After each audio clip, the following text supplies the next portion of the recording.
ये मास्टर को शनिवार को को भी आराम नहीं। अरे भाई, ये एक पॉलिटी का चैप्टर बाकी था, ठीक है। नहीं पढ़ना है मत पढ़ो, है ना, बाद में कर लेना, ऐसा कोई ज़रूरी नहीं है। शनिवार मनाना है मना लो, शनिवार भी, ठीक है।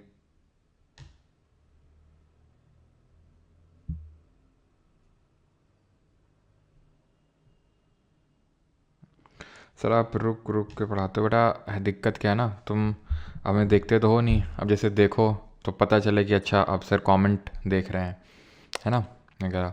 तुमको लगता है सर चुप क्यों हो गए, है ना।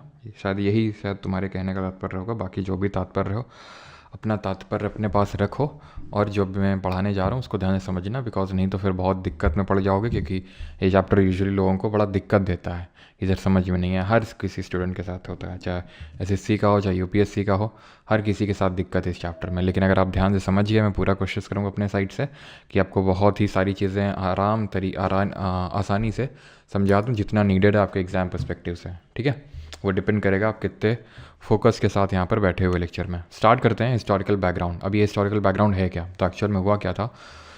जैसे मैंने आपको बताया हिस्ट्री का भी पार्ट होता है, तो हिस्ट्री में हम लोग पढ़ेंगे मॉडर्न हिस्ट्री में कि 1600 में एक कंपनी होती है, ईस्ट इंडिया कंपनी, ठीक है। इसको चार्टर दिया जाता है, चार्टर काइंड ऑफ की मतलब इसको एक लाइसेंस दिया जाता है कि आप जाओ और इंडिया में, ठीक है, आप जाओ और इंडिया में ट्रेड करो जाके।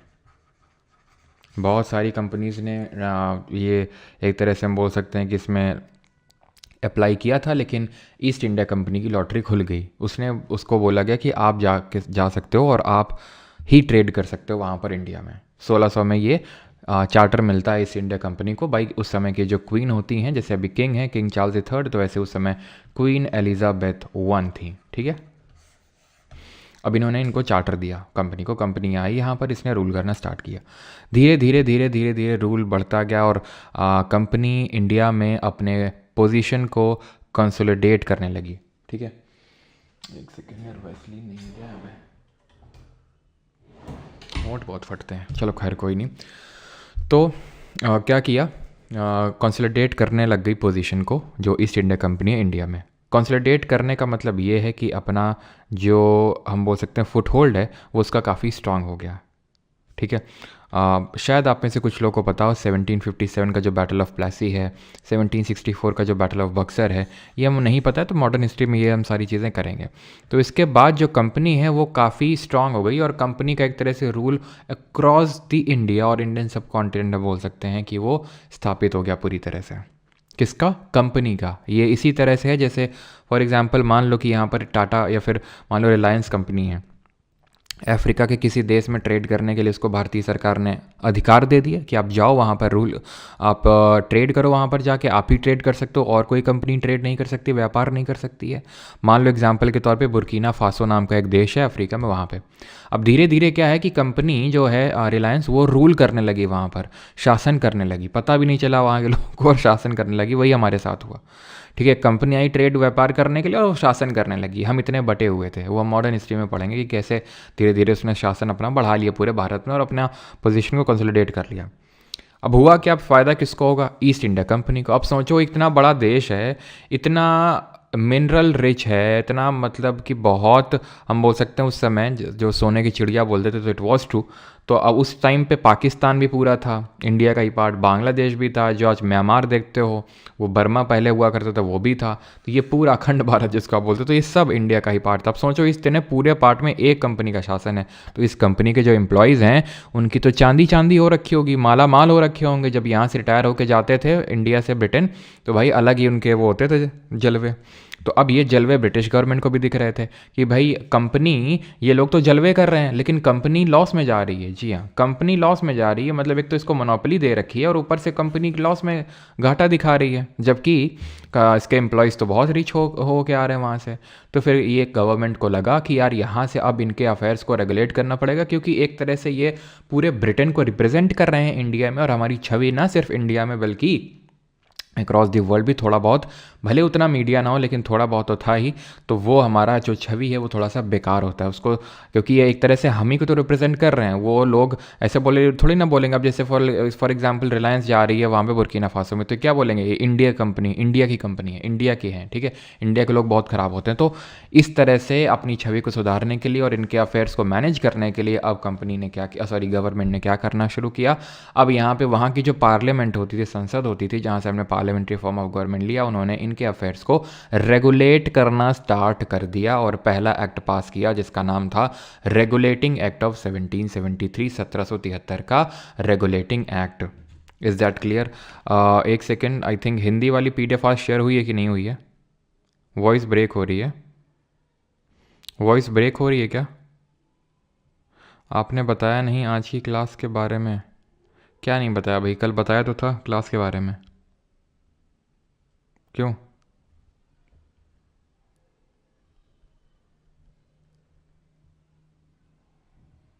कल बताया तो था क्लास के बारे में। वॉइस ब्रेक हो रही है क्या? No sir, okay, no voice break, ठीक है। तो हिंदी की PDF आज नहीं शेयर हुई ना? चलो कोई नहीं, शेयर हो जाएगी आपके प्राइवेट टेलीग्राम ग्रुप में। अभी आप समझ लो अच्छे से, सारी चीज़ें आपको समझ में आने वाली। PDF आपकी हिंदी में अलग से शेयर हो जाएगी, ठीक है, प्राइवेट टेलीग्राम ग्रुप पे। तो रेगुलेट करना अब स्टार्ट किया अफेयर्स को। कैसे रेगुलेट करना स्टार्ट किया? सबसे पहला बेसिक पॉइंट जो आपको एकदम से समझ में आ जाएगा, that was prohibited the servants from taking any bribe और प्रेजेंट्स फ्रॉम इंडियंस, कि अब आप घूस नहीं ले सकते इंडियन से। ये घूस उस लेना बंद करो, हम तुम्हारी सैलरी वैलरी बढ़ा रहे हैं, ये ब्राइब लेना बंद करो, जिससे कि हमारी छवि बेकार होती है, और ना सिर्फ तुम्हारी इंडियंस के प्रति बल्कि तुम्हारी जो ब्रिटेन में आते हो वहाँ भी छवि ख़राब होती है कि भाई देखो कितना घूस ले लेके आ रहे हैं। जो गवर्नर ऑफ बंगाल है, मतलब देखिए सर, होता क्या था कि ये जो हमारा पूरा इंडिया था, इंडिया सब कॉन्टिनेंट था, मैं ऐसे बना देता हूँ, वैसे तो पाकिस्तान और बांग्लादेश भी था, तो मैं ऐसे बना देता हूँ, ठीक है। तो 3 जो इकोनॉमिकली रिच रीजन्स थे वहाँ पर एक प्रोविंस बना दी गई थी। बंगाल था, बॉम्बे था और मद्रास था। यहाँ पर पॉपुलेशन भी बहुत ज़्यादा थी और इकोनॉमिकली भी बहुत ही रिच थे, और इकोनॉमिकल पर्सपेक्टिव से ये बहुत इंपॉर्टेंट साइट्स थी, तो इनको प्रोविंसेस बना दिया गया। अब था हुआ क्या, 1773 से सेंट्रलाइजेशन स्टार्ट हो गया। सेंट्रलाइजेशन का मतलब है कि केंद्रीयकरण। केंद्रीयकरण का मतलब होता है कि जहाँ पर जैसे फॉर एग्जांपल आज अगर सेंट्रल गवर्नमेंट को ज़्यादा पावर दे दी जाए स्टेट गवर्नमेंट के कंपैरिजन में, आप पॉलिटी पढ़ चुके हैं, ठीक है, तो इसको हम क्या बोलेंगे, सेंट्रलाइजेशन। याद करो हमने 2 तरह के फीचर्स पढ़े थे, फेडरल फीचर और यूनिटरी फीचर। फेडरल फीचर और यूनिटरी को ही फीचर को क्या बोल रहे थे, वो फीचर जो एक तरह से सेंटर को ज़्यादा पावर दे रहे हैं। इतनी बात क्लियर है? तो वैसे ही क्या हुआ कि इनको, यानी कि बॉम्बे को और मद्रास को, इनकी पावर थोड़ी थोड़ी लेके और इसको पावर दे दी गई। कैसे, वो हमें साफ समझ में आ रहा है कि अब गवर्नर ऑफ जो बंगाल है आज से गवर्नर जनरल ऑफ बंगाल हो गया, ठीक। और पहला गवर्नर जनरल कौन बना बंगाल का? Warren Hastings. इतनी बात क्लियर कि बॉम्बे का भी गवर्नर था उसके पास, ठीक है, बंगाल का भी गवर्नर था और मद्रास का भी गवर्नर था, ठीक है, लेकिन जो बंगाल का गवर्नर था उसको ज़्यादा पावर दे दी गई, यानी कैसे, उसको गवर्नर जनरल ऑफ बंगाल बना दिया गया, ठीक है, क्लियर। दूसरा पॉइंट क्या है, ठीक है, दूसरा पॉइंट क्या है, तो दूसरा पॉइंट है creation of executive council of 4 members to assist governor general, ठीक है, यानी कि एक 4 मेंबर की एग्जीक्यूटिव काउंसिल बनाई गई गवर्नर जनरल को असिस्ट करने के लिए। कौन गवर्नर जनरल? जो बंगाल का है, कि भाई तुम लोग तो अभी ऐसे रहो, क्योंकि अब ये गवर्नर जनरल बन चुका है, इसके काम बढ़ चुके हैं, तो अब ये खुद के लिए 4 मेंबर रख सकता है खुद उसको असिस्ट करने के लिए। और यहीं से ही हमारी अभी देखना धीरे धीरे धीरे धीरे यही बड़ा होके इंडियन पार्लियामेंट बन जाएगा, ठीक है, भी देखना है। तो ये गवर्नर जनरल ऑफ बंगाल है, ये 4 मेंबर रख सकता है इसको असिस्ट करने के लिए। पहला गवर्नर जनरल कौन थे हमने देख लिया है, Bombay Madras presidency is made subordinate to Bengal, वो जो मैंने आपको चीज़ बताई अभी। और एक सुप्रीम कोर्ट को स्टैब्लिश किया गया कि भाई अगर मान लो जस्टिस डिलीवर करना है तो यहाँ पे तो कोई कोर्ट है ही नहीं जैसे कि ब्रिटेन में एग्जिस्ट करती है, तो यहाँ की पार्लियामेंट ने जो रेगुलेटिंग एक्ट पास किया 1773 में, उसमें बोला कि कलकत्ता में एक हाई कोर्ट होगी, सॉरी सुप्रीम कोर्ट होगी, हाई कोर्ट नहीं, ध्यान रखना सुप्रीम कोर्ट है, और उसमें एक चीफ जस्टिस और 3 अदर जजेस होंगे। और पहले चीफ जस्टिस कौन बना ये ध्यान रखना। वैसे तो आज तक मैंने एसएससी में क्वेश्चन नहीं देखा इस पे कि कौन चीफ जस्टिस था, लेकिन मैं फिर भी नाम लिख देता हूँ यहाँ पे, एलिजा इम्पे। वैसे तो हमारे हीरा लाल जय किशन दास कन्या थे, एच जे कन्या, लेकिन वो इंडिपेंडेंट इंडिया के पहले चीफ जस्टिस थे। ये 1773 के रेगुलेटिंग एक्ट से जो सुप्रीम कोर्ट बना कैलकाटा में, उसमें एलिजा एम्फी थे। आई अगेन रिपीट, कभी क्वेश्चन आया नहीं इस पर, लेकिन ये ध्यान रखना सुप्रीम कोर्ट कैलकाटा में जो है आपका स्टैब्लिश हुआ था। और एक चीज़ ध्यान रखना भी, रिसेंट में ये अभी इसको करवाने का एक और भी कारण है इस चैप्टर को। वैसे तो मैं करवा भी सकता था इसको जब हिस्ट्री करवा देता, मॉडर्न हिस्ट्री तब, लेकिन क्योंकि मेंस का भी एग्ज़ाम लगा हुआ है और अभी रिसेंट में स्टेनो का पेपर उठा के देख लो, एमटीएस को उठा के देख लो, जितने भी एग्जाम्स हुए हैं उसमें ये एक्ट से यानी जो मैं आपको क्लास करवा रहा हूँ, ये डिफरेंट जो एक्ट्स हैं उनसे काफ़ी क्वेश्चंस आए हैं। तो ये काफ़ी इंपॉर्टेंट चैप्टर हो जाता है, ठीक है, जिसको हम एकदम नेग्लेक्ट कर देते हैं। काफ़ी लोगों को तो पता ही नहीं कि हाँ भाई इस तरह का भी चैप्टर होता है, फिर ये तरह के जो क्वेश्चंस होते हैं वो एक चैप्टर में अलग से आते हैं, ठीक है। तो ये वाला 6 पॉइंट भी देख लिया। Court of director reports on revenue, civil and military affair. देखो कंपनी अभी क्या कर रही है, कंपनी एकदम अभी पैसा ट्रेड कर रही है, यानी कॉमर्स उसी को बोलते हैं। तो कॉमर्शियल फंक्शंस को मैनेज करने के लिए कंपनी के एक कोर्ट ऑफ डायरेक्टर बनाने को बोला गया कि ये कोर्ट ऑफ डायरेक्टर होगा जो कॉमर्शियल फंक्शंस को मैनेज करेगा। कॉमर्शियल फंक्शंस का मतलब ये होता है कि कहाँ ट्रेड करना है, किसके साथ ट्रेड करना है, कैसा व्यापार करना है, वो सारा व्यापारिक जो चीज़ों के लेकर डिसीजंस हैं वो कोर्ट ऑफ डायरेक्टर्स लेगा। आई होप 1773 आपको पूरी तरह से क्लियर हो गया होगा। लेटेस्ट रिवाइज क्विकली, हमने क्या पढ़ा 1773 के एक्ट में? हमने पढ़ा कि सबसे पहला एक्ट ब्रिटेन की पार्लियामेंट ने पास किया ईस्ट इंडिया कंपनी के अफेयर्स को रेगुलेट करने के लिए, कि वो ब्राइब नहीं ले सकते हैं अभी, ठीक है, वो और क्या नहीं कर सकते हैं, वो और एक तो ब्राइब नहीं ले सकते हैं, ऊपर से अब क्या करना होगा आपको, कोर्ट ऑफ डायरेक्टर को स्टैब्लिश करना होगा जो कमर्शियल फंक्शंस को मैनेज करेगा, प्लस सुप्रीम कोर्ट स्टैब्लिश करना होगा कलकत्ता में, एक चीफ जस्टिस और बाकी 3 अदर जजेस होंगे। गवर्नर ऑफ बंगाल जो है, बंगाल में एक गवर्नर है, बॉम्बे में है और एक मद्रास में है, तो बंगाल वाले को गवर्नर जनरल बना दिया गया और उसको बोला गया कि भाई तुम्हारे लिए 4 मेंबर की एक हम काउंसिल देते हैं जो तुमको असिस्ट करेंगे तुम्हारे काम में, जो तुम्हें डिसीजंस लेने में तुम्हें हेल्प करेंगे, ठीक है। तो ये सारी चीज़ें हमने यहाँ पर पढ़ी। अब आते हैं, और ये एक तरह से यहाँ से सेंट्रलाइजेशन, केंद्रीयकरण शुरू होता है।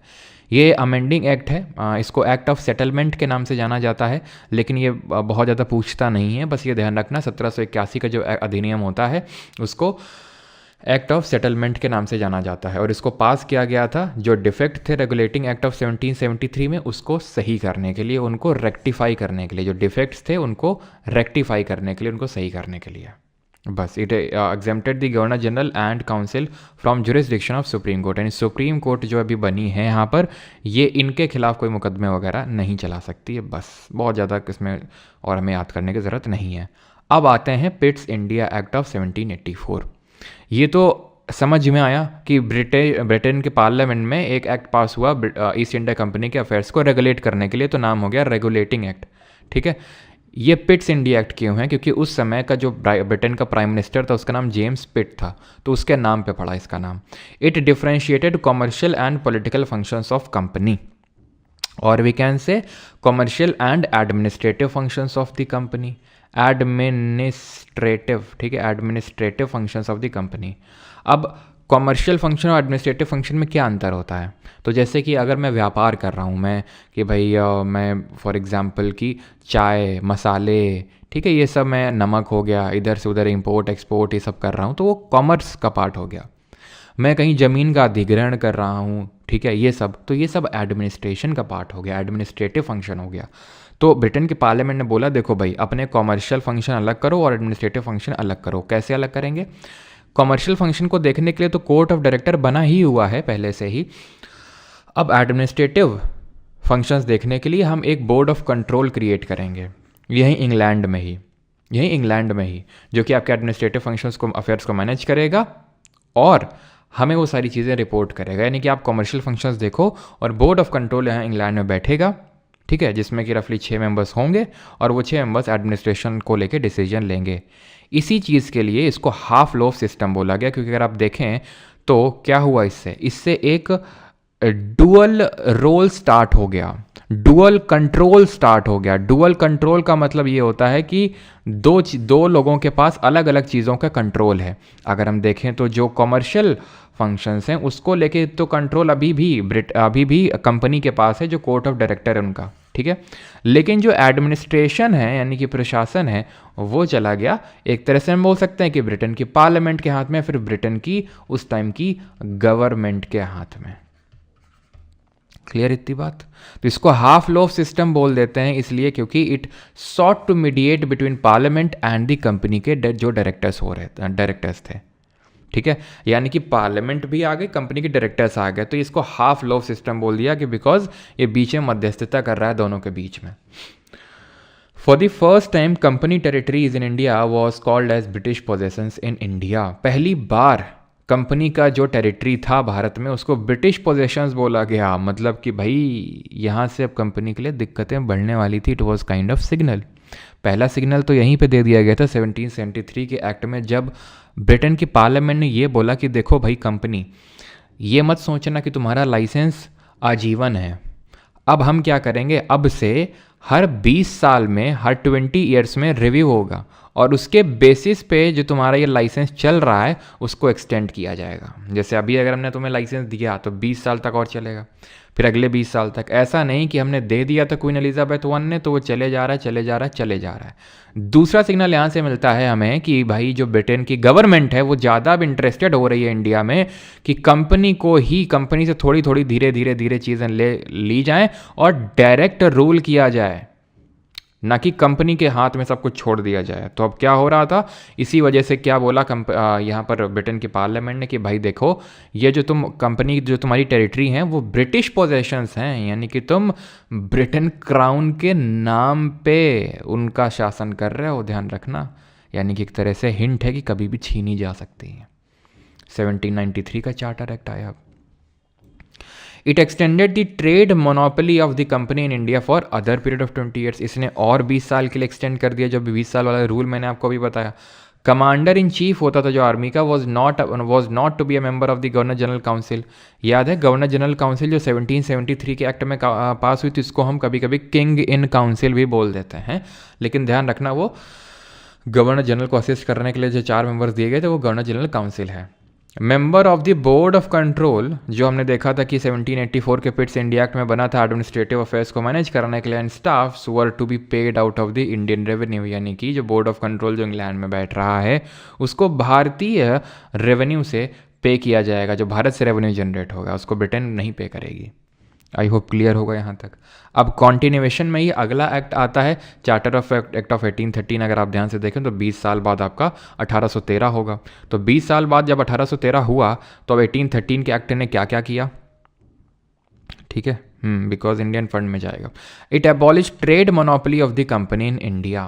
It was a very important act, क्योंकि इसने ट्रेड मोनोपोली खत्म कर दी सर। मतलब वही है ना कि जैसे एक प्रियंका चोपड़ा का कोई डायलॉग है कि आप हमसे ये मांग लेते, आपने तो हमसे हमारी क्या जान ही मांग ली, ऐसा करके कुछ है ना।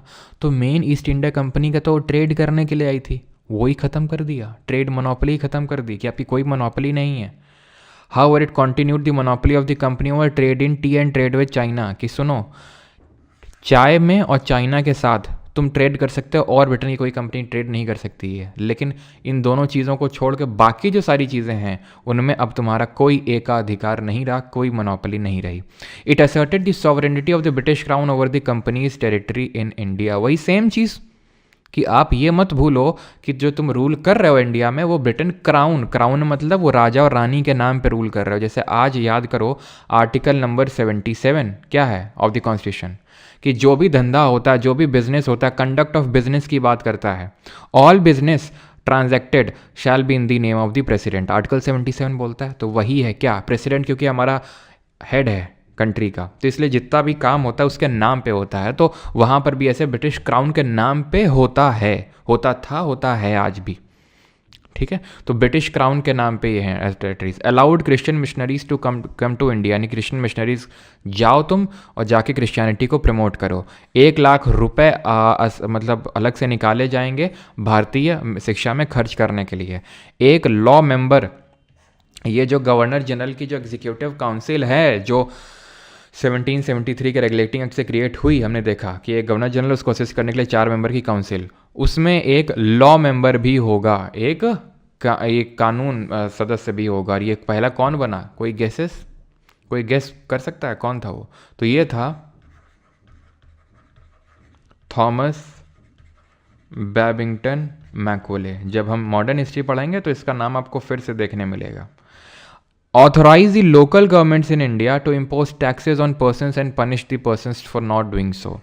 यानी किसने बोला कि जो लोकल गवर्नमेंट हैं, लोकल गवर्नमेंट मतलब जो लोकल लेवल पे वहाँ पे इंडिया का ही कोई आदमी है, ऐसे कोई ब्रिटेन का आदमी नहीं है, वो जो गवर्नमेंट चला रहा है अपनी, जो टैक्सेस लोगों से कलेक्ट करके, जो टैक्स होता है लोगों से कलेक्ट करके, जो इनको ईस्ट इंडिया कंपनी वालों को दे रहा है, ब्रिटेन को दे रहा है, अब वो खुद अपने लिए हमें नहीं देना, ब्रिटेन बोला हमें नहीं देना, अगर तुम्हें अपने आप से टैक्स लगाना है अपने लिए, तुम लगा सकते हो, और ना दें तो मारना कूटना इनको।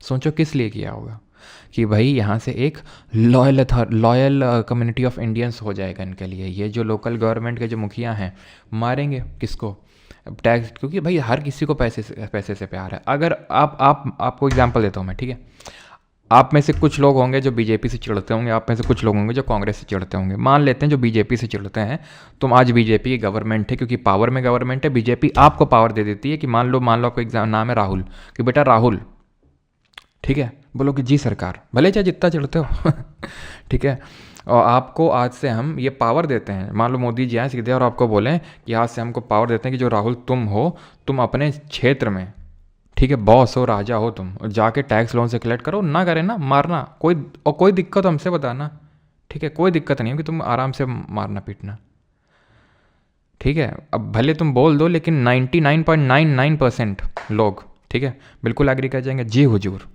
और भले चाहे आप जितना चढ़ते थे अभी बीजेपी से, लेकिन अब आप उस टैक्स कलेक्ट करना शुरू कर देंगे, सिंपल सी बात है। तो चाहे भले एक फॉरेन सरकार आके हमें रूल कर रही थी, लेकिन सोचो इनको पावर दे दी गई इंडियंस को कि तुम टैक्स ले सकते हो अपने लिए, और अगर ना दें तो पनिश कर सकते हो। तो इससे क्या होगा, जो इंडियंस हैं उनके मन में ब्रिटिशर्स के लिए तो बाद में, लेकिन पहले तुम्हारे, यानी कि जो लोकल गवर्नमेंट के जो मुखिया हैं उनके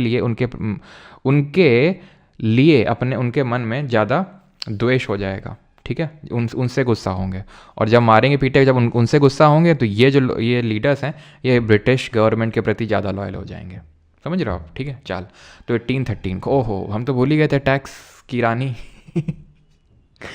चार्टर एक्ट ऑफ 1833 पे आते हैं। तो यहाँ से हमने क्या सीखा, 1 लाख रुपए, क्रिश्चियन मिशनरीज, एक law member in the governor general का एग्जीक्यूटिव काउंसिल, और ये एक तरह से ट्रेड मोनोपोली खत्म हुई थी, लेकिन पूरी तरह नहीं खत्म हुई थी, जो आके 1833 के चार्टर एक्ट ऑफ 1833 में ख़त्म हुई, ठीक है। अब वो कैसे ख़त्म हुई देखते हैं, मदर ऑफ टैक्सेस IS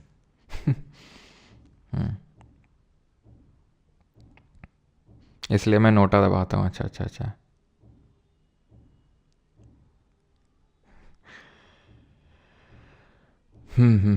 चलो, आज विवाद होगा लगता है आज विवाद हो गया रहेगा। आज 1833 का चार्टर एक्ट देखते हैं, ठीक है। तो गवर्नर जनरल ऑफ बंगाल जो है, ये गवर्नर जनरल ऑफ इंडिया बन गया सबसे पहली बार। यानी हम क्या बोल सकते हैं, जो सेंट्रलाइजेशन शुरू हुआ था 1773 के रेगुलेटिंग एक्ट से, वो अपने चरम सीमा पे पहुंच गया 1833 पे। कैसे चरम सीमा पे पहुंचा, गवर्नर जनरल ऑफ बंगाल बना था 1773 में। अब यहाँ पर आके जो गवर्नर जनरल ऑफ बंगाल है, वो गवर्नर जनरल ऑफ इंडिया बन चुका था। और पहला गवर्नर जनरल ऑफ इंडिया कौन बना, विलियम बेंटिक। पहला गवर्नर जनरल ऑफ बंगाल कौन बना था, जल्दी से कमेंट में बताइए। This act deprived the governor of Bombay and Madras of their legislative power. यानी कि अब इनके लिए कानून भी, यानी बॉम्बे वाले के लिए और मद्रास वाले के लिए भी कानून कौन बनाएगा, बॉम्बे वाला। तो वही ये दूसरे पॉइंट का मतलब है। लेजिस्लेटिव पावर का मतलब होता है कानून बनाने की पावर, शक्ति। It ended the activities of East India Company as a commercial body and it became a purely administrative body. वही जो मैं आपको बता रहा था सर, कि यहाँ पर ट्रेड मोनोपोली खत्म तो हुई थी, लेकिन पूरी तरह खत्म नहीं हुई थी। एक्सेप्शंस 2 थे, चाय और चाइना। यहाँ पे वो चाय और चाइना भी चले गए, और चांदनी चौक टू चाइना हो गया। यानी कि अब यहाँ पर कॉमर्शियल फंक्शंस पूरे तरह से ख़त्म कर दिए गए and it ceased to be a commercial body, it became purely an administrative body. पूरी तरह से प्रशासन संभालने को बोल दिया गवर्नमेंट ने। पार्लियामेंट ने वहाँ किया एक्ट ये पास कर बोला कि अब तुम कॉमर्शियल फंक्शन छोड़ दो, it provided for the establishment of a law commission. अभी वहाँ पर एक लॉ मेंबर को ऐड किया गया था गवर्नर जनरल की एग्जीक्यूटिव काउंसिल में, यहाँ एक अलग से कमीशन ही बिठा दिया गया, जो बाद में हम देखेंगे जाके इसका काम क्या था कि इंडियन लॉज को कोडिफाई करना। आपने सुना होगा इंडियन पीनल कोड, ये 1860 में आया था, 1860 में, और इसके लिए इन सब के लिए पता है किसको जिम्मेदार माना जाता है? इसके लिए जिम्मेदार माना जाता है जो हमारा थॉमस बेबिंगटन मैकुले है। ठीक, क्लियर है? अभी ज़रा बताइए इंडियन पीनल कोड का नया नाम क्या हो चुका है? भारतीय क्या है? ये हो गया आपका भारतीय न्याय संहिता। ठीक है, एक हो गया भारतीय न्याय संहिता, ठीक है, भारतीय नागरिक संहिता और भारतीय साक्ष्य अधिनियम। जो इंडियन एविडेंस एक्ट है वो भारतीय साक्ष्य अधिनियम, सीआरपीसी क्रिमिनल प्रोसीजर कोड भारतीय नागरिक सुरक्षा संहिता और इंडियन पिनल कोड भारतीय न्याय संहिता हो चुके हैं। आपको पता होगा, है ना, फ्रॉम 1 जुलाई 2024। और ये जो सवाल है ये मेंस में पूछे जाने के काफ़ी ज़्यादा चांसेस हैं, तो जो मेंस वाले स्टूडेंट हैं इन एक्ट को थोड़ा सा ध्यान से देख लीजिएगा। It attempted to introduce a system of open competition of selection of civil servants। तो सिविल सर्विसेज के लिए एक ओपन कंपटीशन करवाने का अटेम्प्ट किया, करवाया नहीं, सिर्फ अटेम्प्ट हुआ था अभी। ठीक है, सिर्फ अटेम्प्ट किया था अभी। 1853 का जो चार्टर एक्ट था उसने, और अब यहाँ पे 1833 वाला गया, तो इसमें हमने क्या चीज़ पढ़ी हम देखेंगे नहीं, ऐसे रिकॉल करो। ठीक है, टैक्सेसा मदर टैक्सेसा का फेज देख के कि देखो, सबसे पहली बात governor general of Bengal governor general of India बन गया, पहली बात। दूसरी बात, एक लॉ कमीशन अलग से बिठाया गया। तीसरी बात यह है कि अब यहाँ से पूरी तरह से कमर्शियल फंक्शंस खत्म, एडमिनिस्ट्रेटिव फंक्शंस, एडमिनिस्ट्रेटिव बॉडी बन गई ईस्ट इंडिया कंपनी। और अटेम्प्ट किया था, तो ये आपको याद करने की ज़रूरत नहीं है कि सिविल सर्विसेज का ओपन कॉम्पिटिशन करने के लिए अटेम्प्ट किया था, तो बहुत ज़्यादा रटने की ज़रूरत नहीं है। अब आते हैं 1853 का, इसने अटेम्प्ट किया था कि ओपन कॉम्पिटिशन शुरू हो जिसमें इंडियंस नॉन इंडियंस सब पार्टिसिपेट करें, इसने कर दिया वो। इसने क्या किया? इसने वो कर दिया। It introduced open competition for civil services. ठीक, now it separated legislative and administrative functions of the governor general council. कैसे? वो जो गवर्नर जनरल की काउंसिल थी जिसमें गवर्नर जनरल था और उसके 4 मेंबर्स जो 1773 में बनाए गए थे, अब इसको बोला कि सुनो भैया तुम 6 और ले लो। नहीं ले लो तुम 6 इलेक्ट्रॉन और ले लो, 6 इलेक्ट्रॉन और ले लो तुम ठीक है, और ये जो है ये हो जाएगी तुम्हारी एग्जीक्यूटिव काउंसिल और ये हो जाएगी लेजिस्लेटिव काउंसिल। क्या समझे गुरु? एग्जीक्यूटिव और लेजिस्लेचर में क्या अंतर होता है बताओ जरा, पॉलिटी पढ़ चुके हो ना। तो एग्जीक्यूटिव और लेजिस्लेचर में क्या अंतर होता है? लेजिस्लेचर लॉ बनाता है, एग्जीक्यूटिव लॉ को इम्प्लीमेंट करता है ना। और लॉ को रिव्यू कौन करता है जरा बताओ। तो अभी तक ये जो गवर्नर जनरल उसकी एग्जीक्यूटिव काउंसिल थी वो सिर्फ लॉ को रिव्यू कर रही थी, अब उसको 6 मेंबर्स और दे के क्या क्रिएट कर दी गई? लेजिस्लेचर क्रिएट कर दिया गया। जैसे कि ये प्रधानमंत्री हैं, प्रधानमंत्री का एक कैबिनेट होता है, काउंसिल ऑफ मिनिस्टर का पार्ट होता है, काउंसिल ऑफ मिनिस्टर होता है जिसमें मान लो मोदी जी हैं और नितिन गडकरी हैं, राजनाथ सिंह हैं, हमारी मदर टैक्सेसा हैं। ठीक है, तो ये एस जयशंकर जी हैं, तो ये सारी लोग कैबिनेट का पार्ट हैं। देन ऐसे कुछ और मेंबर्स हैं, तो ये सब मेंबर क्या हैं? ये इनको बोलते हैं एग्जीक्यूटिव, लॉ इम्प्लीमेंट करने का काम। कहाँ बैठते हैं? पार्लियामेंट में जाके बैठते हैं। लेकिन क्या सिर्फ यही बैठते हैं? ना, राहुल गांधी और ये सब लोग यानी कि ऑपोजिशन वाले, इंडिया गठबंधन वाले भी बैठते हैं, ये सब भी बैठते हैं। ये इनको सबको मिला देंगे तो क्या बोलते हैं? इनको बोल देते हैं लेजिस्लेचर। उसी चीज़ का तो जन्म हो रहा है यहाँ से। अब समझे कि हमने क्यों पार्लियामेंट्री सिस्टम को अडॉप्ट किया, क्योंकि हम उससे रूबरू हो चुके थे, धीरे धीरे होना स्टार्ट कर दिए थे, हम इंडिपेंडेंस तक हो चुके थे। तो ये समझ में आया कि अब ये पॉइंट का मतलब क्या हुआ कि लेजिस्लेटिव फंक्शंस ये परफॉर्म करेगा जो गवर्नर जनरल की लेजिस्लेटिव काउंसिल है, और वो एग्जीक्यूटिव काउंसिल उसको इम्प्लीमेंट करेगी। ओपन कंपटीशन सिविल सर्विसेज के लिए शुरू हो गया। पहले इंडियन कौन थे जिन्होंने सिविल सर्विसेज का एग्जाम क्वालिफाई किया? Extended the company rule in Indian territory but period is not specified. रुको, अब इस पे आते हैं। Introduce local representation in the Indian legislative council की जो लेजिस्लेटिव काउंसिल है इसमें लोकल अभी क्यों क्रिएट की गई? कि भाई तुम गधे हो एक नंबर के, ईस्ट इंडिया कंपनी से बोला ऐसा पार्लियामेंट ने, एक नंबर के वैसे तो चूती आदमी हो तुम। हे साला, ऐसे करके फिर रिएक्ट किया किसने? गवर्नर जनरल ने। लेकिन कुछ कर सकता नहीं था। कौन? जो गवर्नर जनरल। क्यों? क्योंकि अल्टीमेटली वो क्राउन के नाम पे रूल हो रहा था। तो जो लोकल रिप्रेजेंटेशन का मतलब ये है कि भैया जो लॉ बना रहे उसमें इंडियंस को भी इन्वॉल्व करो। जैसे 6 लोग हैं तो 6 में से 4 लो इंडियंस को, 2 तुम ले लो कहीं से भी यूरोपियंस को ब्रिटेन से, लेकिन 4 इंडियंस को लो तो उन्हें भी अच्छा लगेगा, ठीक है। तो ये चीज़, और पहले इंडियन कौन थे, तो ही वॉज हमारे सत्तू जी, है ना, सत्तू जी जिन्होंने, वो सत्तू जी नहीं है, ठीक है। शादी कौन सा वो है मूवी, शादी करके क्या है पता नहीं, है ना, जिसमें वो सिविल सर्विसेज का एग्ज़ाम क्वालिफाई करता है ना। तो सत्येंद्र प्रसाद, उसमें सत्तू ही तो बोलती है वो, है ना, सत्येंद्र प्रसाद सिन्हा। तो Satyendra Prasad Sinha was the first to qualify. Local representation समझ में आया।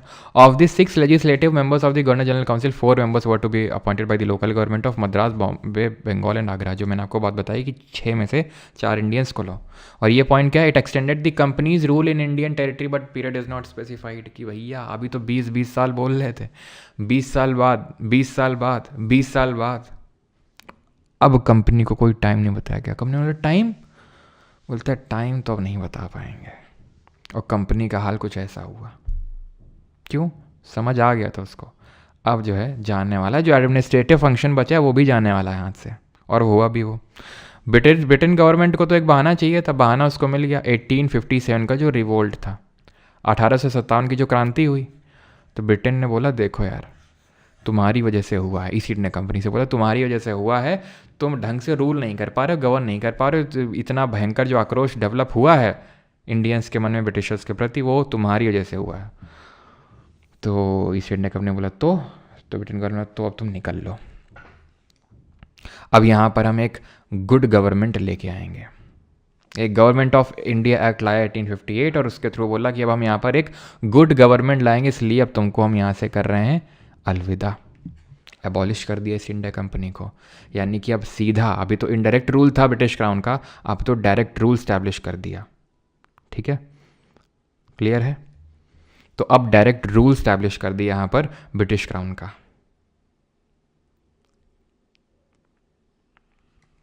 ठीक है, क्या चीज़, ओके सॉरी, सत्येंद्र नाथ टैगोर होंगे। सत्येंद्र प्रसाद सिन्हा तो ये 1909 में आएंगे। ठीक है, जो पहले इंडियन बनते हैं एग्जीक्यूटिव वॉइस रॉय के एग्जीक्यूटिव काउंसिल में, ये सत्येंद्र नाथ टैगोर। ठीक है, सत्येंद्र प्रसाद सिन्हा नहीं, सत्येंद्र नाथ, यहाँ पर लिख देता हूँ नाथ टैगोर। ठीक है, अभी सत्येंद्र प्रसाद सिन्हा जी भी आएंगे, सत्तू जी भी। ठीक, क्लियर है। फीचर्स पे आते हैं। It change the designation of governor general of India to that of viceroy of India.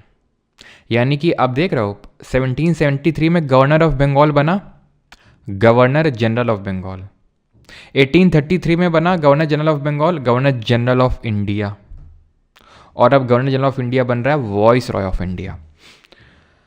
ऐसा नहीं है कि जो अभी ईस्ट इंडिया कंपनी का आदमी था गवर्नर जनरल ऑफ इंडिया, उससे बोला तुम निकल लो, अब हमारा कोई नया आदमी, ना, उसी को बोल दिया कि तुम रहो, ईस्ट इंडिया कंपनी जा रही, लेकिन तुम ईस्ट इंडिया कंपनी के अभी तक एम्प्लॉय थे, अब ईस्ट इंडिया कंपनी के लिए अभी तक काम कर रहे, तब हमारे लिए काम करो तुम। Lord Canning. ठीक है, तो कैनिंग जो है ये बन गया पहला वॉइस ऑफ इंडिया।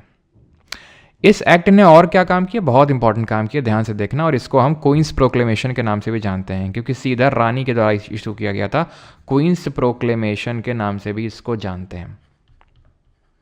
ठीक है, और हिंदी की PDF आप डाउनलोड कर सकते हैं, आपके प्राइवेट टेलीग्राम ग्रुप में डल चुकी है, तो आप अलग से खोल सकते हैं, समझ सकते हैं। नहीं खोलना है तो मत खोलो, मतलब PDF को, और अभी यहीं से आप पढ़ सकते हो, आराम से समझो कायदे से, उसके बाद पढ़ लेना। ठीक है, जैसी आपकी इच्छा। It ended the system of double government या dual government by abolishing the board of control और court of director. Court of director जो 1773 में आ गया था, बोर्ड ऑफ कंट्रोल जो 1784 के पिट्स इंडिया एक्ट में आया था, इन दोनों को बोला तुम भी निकल लो, अब तुम्हारा कोई काम नहीं है। और एक ऑफिस क्रिएट किया इसने सेक्रेटरी ऑफ स्टेट का, जो कोई और नहीं, ब्रिटेन की जो पार्लियामेंट, ब्रिटेन की जो गवर्नमेंट थी, जो सरकार थी, तो उन्हीं की सरकार का एक कैबिनेट मिनिस्टर था ये। जैसे आज को मान लो मोदी जी किसी को बोल दें, जैसे कि राजनाथ सिंह को, कि तुम मतलब आज से सेक्रेटरी ऑफ स्टेट हो, और बुर्किना फासो में जो रिलायंस कंपनी को तुमने वापस बुला लिया है, अब जो रूल हो रहा है हमारे नाम से वहाँ पे, तो उस कंट्री के अफेयर्स के लिए पूरी तरह से तुम जिम्मेदार हो। तो बस वैसा ही है कि ब्रिटेन पार्लियामेंट का एक मेंबर है, यानी कि एक मेंबर ऑफ पार्लियामेंट, सांसद है वहाँ का, उसको वहीं पे बिठाया गया, बोला गया कि तुम इंडिया के अफेयर्स के लिए पूरी तरह से रिस्पॉन्सिबल हो, तो पार्लियामेंट में अगर कोई सवाल पूछा जाएगा इंडिया को लेकर, तो तुम आंसर करोगे और तुम ही सारा कुछ हमें बताओगे। तो सेक्रेटरी ऑफ स्टेट अकेले तो यह काम कर नहीं सकता है, तो उसको असिस्ट करने के लिए 15 मेंबर की एक काउंसिल दे दी गई। ठीक, क्लियर है यहाँ तक? ठीक है, वही 5वें पॉइंट में वही सेम चीज़ लिखी हुई है। यहाँ तक समझ में आ गया। 1858 रिवाइज कर लें इसको। 1858 ने क्या किया? पहली बात तो इसने हटा दिया किसको? ईस्ट इंडिया कंपनी को सीधा अबॉलिश कर दिया। इसको हम एक्ट ऑफ गुड गवर्नमेंट बोलते हैं। इसने बोर्ड ऑफ कंट्रोल और कोर्ट ऑफ डायरेक्टर्स को भी ख़त्म कर दिया। इसने सेक्रेटरी ऑफ स्टेट की नई पोजीशन क्रिएट की और उसको 15 मेंबर की काउंसिल दे दिया असिस्ट करने के लिए, और इसने गवर्नर जनरल ऑफ इंडिया को वाइस रॉय ऑफ इंडिया बना दिया, जो पहला कैनिंग बना। अब यहाँ पर मैं एक आपको एक्ट नहीं बता रहा हूँ, और सर एक इसका प्रोविज़न बता दे रहा हूँ, लेकिन हिस्ट्री में आपको और ज़्यादा अच्छे से समझ में आएगा कि 1857 की जब क्रांति हुई थी तो उसके बाद इस एक्ट ने क्या किया?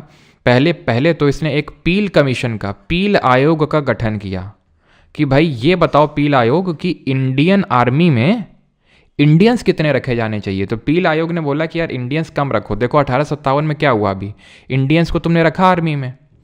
अब आर्मी होती है तुमको प्रोटेक्ट करने के लिए, और जिनके कंट्री में तुम रूल कर रहे हो उन्हीं लोगों को ले लोगे, और उन्हीं लोगों ने विद्रोह कर दिया तो वो लोग तो अपने लोगों पे गोली चलाएंगे नहीं।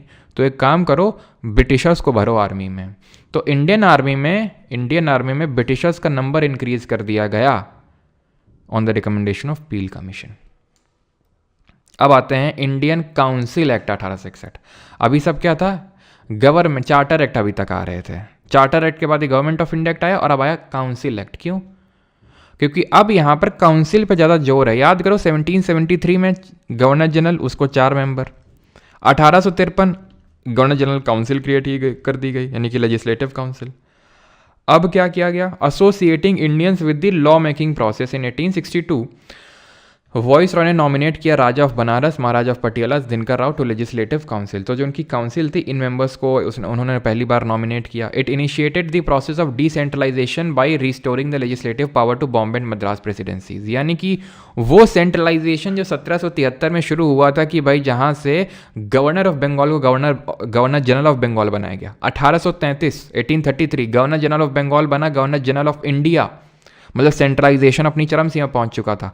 अब वहाँ से सेंट्रलाइजेशन से डिसेंट्रलाइजेशन हो रहा है, यानी कि जो बॉम्बे और मद्रास वाले बेचारे तरस रहे थे पावर के लिए, उनको भी पावर दे दी गई, और उनके लिए भी उनका लेजिस्लेटिव काउंसिल क्रिएट कर दिया गया कि ऐसा मत सोचो कि ब्रिटेन मतलब बंगाल वाला ही सब कुछ क्रिएट करके देगा, तुम भी अपनी काउंसिल बनाओ और तुम अपने भी लिए भी लॉ बनाओ। तो बंगाल को ना दिया, बंगाल के पास था, ठीक है। और establishment of new legislative council बनाई गई नॉर्थ वेस्टर्न प्रोविंस में। नॉर्थ वेस्टर्न प्रोविंस ये जो करेंटली पेशावर वाला क्षेत्र है, वहाँ पर पंजाब, ठीक है, Punjab.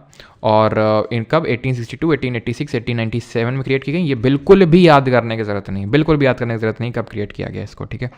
Recognition to the portfolio system, सबसे पहली बार पोर्टफोलियो सिस्टम आया। ये पोर्टफोलियो सिस्टम क्या होता है? जैसे कि डिफेंस मिनिस्ट्री राजनाथ सिंह के अंडर में है, फाइनेंस मिनिस्ट्री आप जानते हैं निर्मला मैडम के अंडर में है, then external affairs ministry S Jaishankar. तो इसी को बोलते हैं पोर्टफोलियो, जहाँ पर पर्टिकुलर मिनिस्ट्रीज एक बंदे को दे दी जाती हैं, इसी को पोर्टफोलियो सिस्टम बोलते हैं, जो 1861 से शुरू हुआ। It empowered the viceroy to issue ordinance, यानी सबसे पहली बार अध्यादेश जारी करने की शक्ति दी गई वॉइस रॉय को। अब आपको पता है अध्यादेश का मतलब होता क्या है ना, कि जब आपकी काउंसिल ना हो, हमने पॉलिटी में पढ़ा था कि जब हमारे जो ये जो हाउसेज हैं सेशन में ना हो, सत्र ना चल रहा हो, ठीक है, सत्र में ना हो, या तो लोकसभा या तो राज्यसभा या दोनों, तो उस टाइम पे जो हमारा राष्ट्रपति है वो ऑर्डिनेंस जारी कर सकता है under which article, and governor under which article, जल्दी से बताओ। Without the concurrence of legislative council during an emergency, तो जब इमरजेंसी है तो ऑर्डिनेंस ला सकता है वॉइस रॉय। जैसे अभी प्रेसिडेंट ला सकता है सेंटर के केस में, गवर्नर ला सकता है स्टेट के केस में। प्रेसिडेंट लाता है 72 आर्टिकल के तहत और 161 आर्टिकल के तहत लाता है गवर्नर। और इसका लाइफ कितना है? 6 महीने। जैसे कि हमने देखा था कि हमारा जो ये अभी करेंटली ऑर्डिनेंस आता है उसका maximum life in case of disapproval 6 महीने और 6 हफ्ते हो सकता है। अगर ये बात समझ में आई तो ठीक है, नहीं तो जाने दो, आगे बढ़ो। 1909 में आ जाओ तुम सीधा। 1909 का Indian council act, again council act है ये, बहुत ध्यान रखना। सीधा सीधा क्वेश्चन तो यही पूछ लेता है। एसएससी सीजल 2024 यानी कि जो अभी रिसेंट में सीजल हुआ है उसमें यही पूछा गया था कि सिर्फ इतना ही आइडेंटिफाई करना था उस क्वेश्चन में कि ये चार्टर एक्ट ऑफ 1909 होगा, गवर्नमेंट ऑफ इंडिया एक्ट 1909 होगा, या फिर इंडियन काउंसिल एक्ट ऑफ 1909 होगा। अब है क्या, कई बार एसएससी वाले खुद कई सारे जब सवाल पूछते हैं तो ऑप्शन में गवर्नमेंट ऑफ इंडिया एक्ट 1909 रख देते हैं, ठीक है। तो वहाँ से कई बार आदत हो जाती है, कई बार मेरे मुंह से भी निकल आता है गवर्नमेंट ऑफ इंडिया 1909, लेकिन ध्यान रखिएगा ये गवर्नमेंट ऑफ इंडिया नहीं, ये इंडियन काउंसिल्स एक्ट है, क्योंकि इसने काउंसिल्स में रिफॉर्म की है। क्या रिफॉर्म किए पढ़ते हैं, लेकिन इसको प्यार से मॉर्लेमेंटो रिफॉर्म बोलते हैं। अभी तक इतना प्यार किसी को नहीं दिया था, किसी एक्ट को, किसको प्यार से हम कुछ और बोल रहे हो, लेकिन इसको हम प्यार देंगे अब। क्योंकि मॉर्लेमेंटो क्यों बोला, क्योंकि मॉर्ले उस समय सेक्रेटरी ऑफ स्टेट था। बताया अभी कौन होता है सेक्रेटरी ऑफ स्टेट जो गवर्नमेंट ऑफ इंडिया 1858 से क्रिएट हुआ। ठीक है, बस इसके बाद 1919 का है, 1935 का है, खत्म उसके बाद। ठीक है, बस 2-3 एक्ट और बाकी हैं, बस खत्म। ठीक है, सेक्रेटरी ऑफ स्टेट है, और मिंटो जो था उस समय वो वॉइस रॉय था। तो मॉर्ले था सेक्रेटरी, मिंटो था वॉइस रॉय, तो मॉर्ले मिंटो दोनों की साठ गांठ से आया था, तो मॉर्ले मिंटो। इसने क्या किया, बहुत ही सिग्निफिकेंटली लेजिस्लेटिव काउंसिल जो गवर्न, अब खुद ही यार मैं फिर से बता रहा हूँ तुम्हें, जो गवर्नर जनरल को 4 लोग दिए गए थे, ठीक, फिर गवर्नर जनरल को 6 लोग और दिए गए। अभी 4 थे, एक सेकंड रुको, अभी 4 थे, फिर 6 लोग और दिए गए। 1853 वाले से काउंसिल बन गई। 1858 को जो अधिनियम आया था ना, तो उसने बोला कि अब ये जो गवर्नर जनरल काउंसिल है, आज के बाद से 1861 के एक्ट के बाद ये इंपीरियल लेजिस्लेटिव काउंसिल कहलाएगी, या फिर सेंट्रल लेजिस्लेटिव काउंसिल कहलाएगी। तो इसी काउंसिल की बात हो रही है कि अब यहाँ पर सेंट्रल लेजिस्लेटिव काउंसिल बोल लो या इंपीरियल लेजिस्लेटिव काउंसिल, बात एक ही है। इसका नंबर, इसमें स्ट्रेंथ 16 से 60 हो गई है।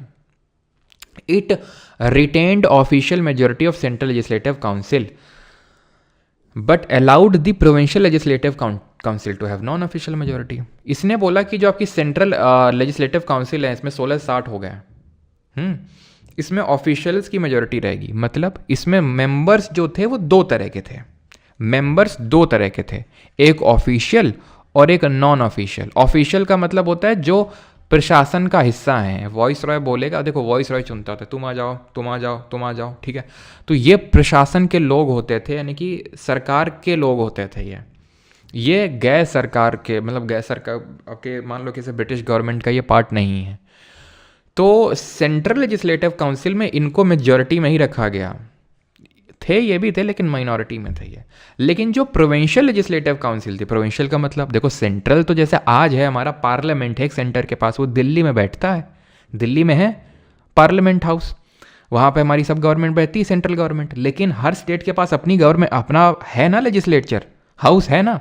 तो वैसे ही ज़्यादातर प्रोविंसेस के पास अपना काउंसिल था, पहले नहीं था, लेकिन अब यहाँ देखो ना 1861 में बंगाल को मिल गया, नॉर्थ NWFP को, पंजाब को, इन सबके पास था।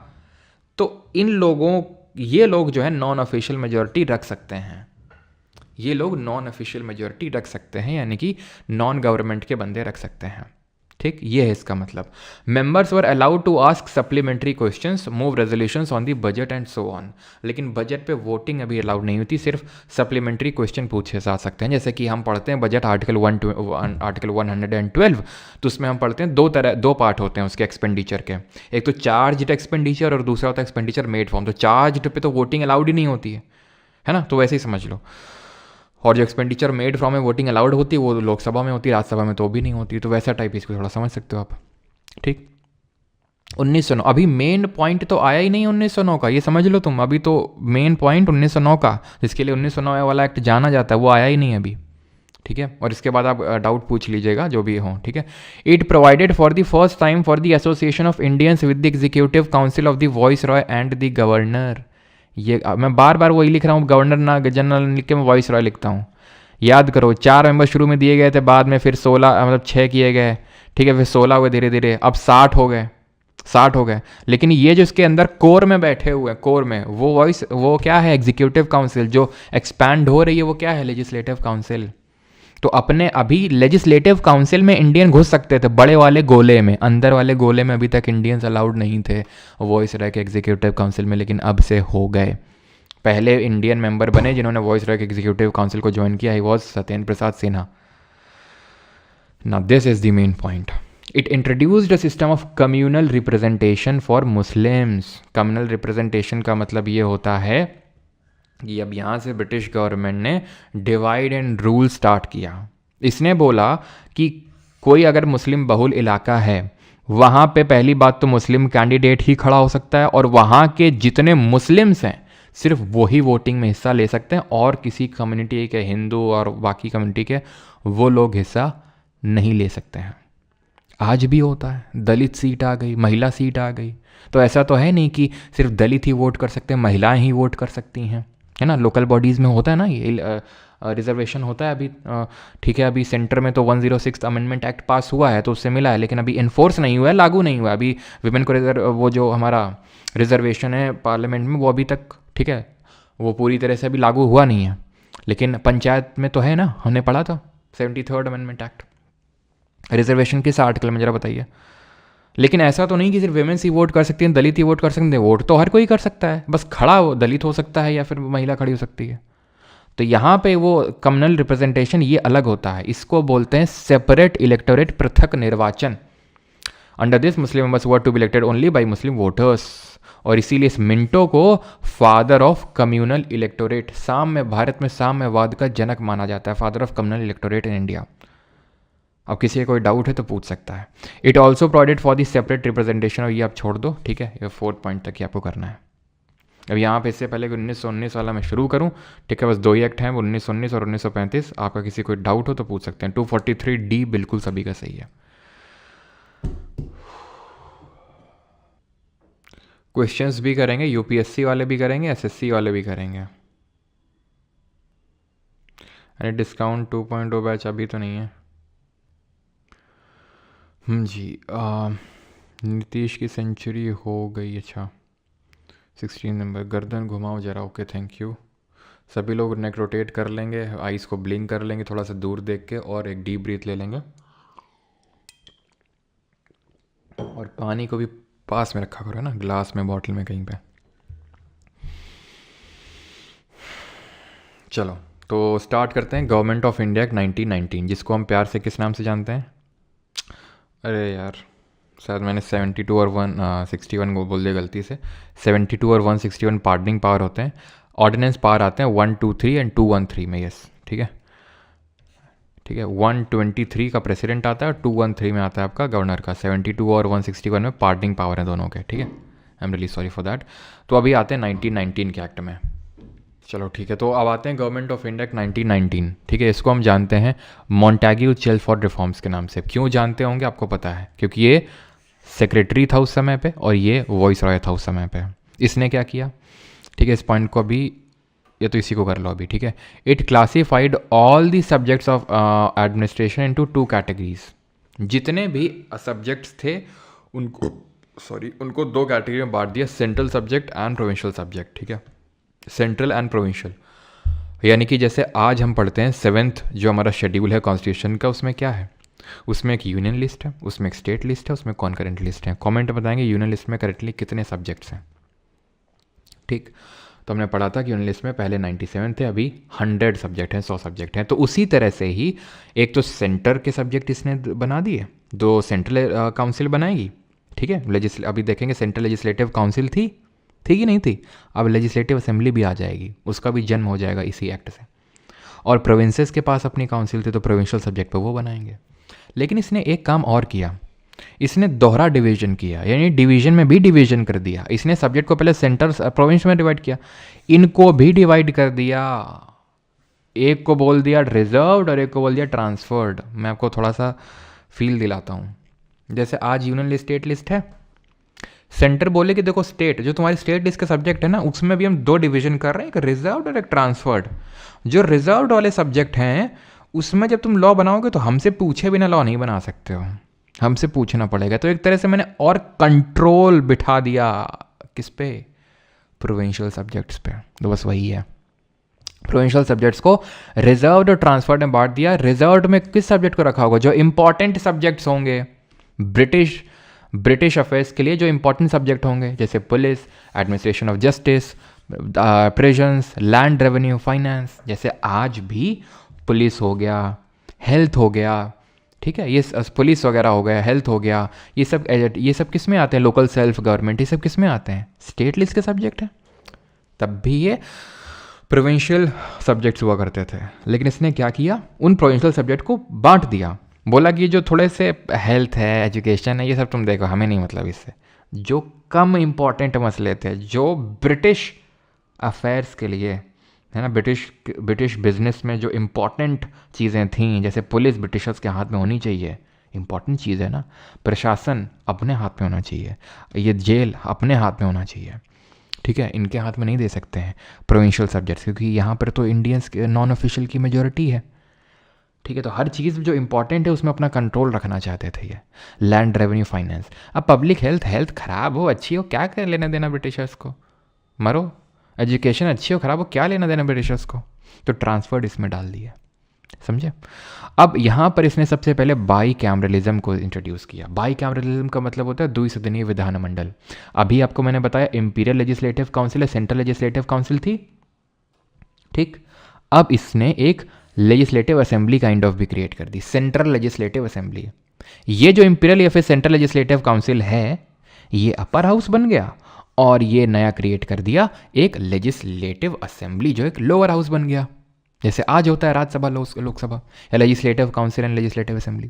It required that 3 of the 6 members of the viceroy का executive council were to be Indian. अब 1909 के एक्ट में एक इंडियन को अलाउ किया गया था कि आप वॉइसरॉय के उस एग्जीक्यूटिव काउंसिल में घुस सकते हो। एंड पहले कौन थे जरा बताओ जल्दी से, अभी बताया था। अब यहाँ पर 2 और आ सकते हैं, यानी 3, 6 में से 3 हो सकते हैं। पहले कौन थे? पहले थे हमारे सत्येंद्र प्रसाद सिन्हा।